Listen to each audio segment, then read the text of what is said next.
very warm welcome to the MIEA 2025 Award and Gala Dinner.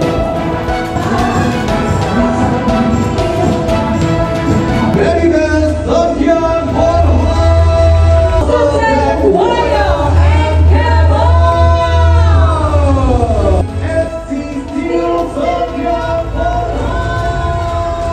Satu kebanggaan yang ada pada negeri Melaka, pelabur-pelabur ini masih lagi mengatakan bahawa Melaka adalah satu pilihan yang tepat untuk mereka mengembangkan perkembangan industri mereka di Malaysia ini. Kerajaan Melaka telah menubuhkan Melaka Industry Booster dan 72 buah syarikat telah berjaya menggunakan kaedah Melaka Industry Booster ini bagi mempercepatkan proses yang ada dalam negeri Melaka. Termasuklah pemindahan tanah, pemilikan untuk memulakan kerja.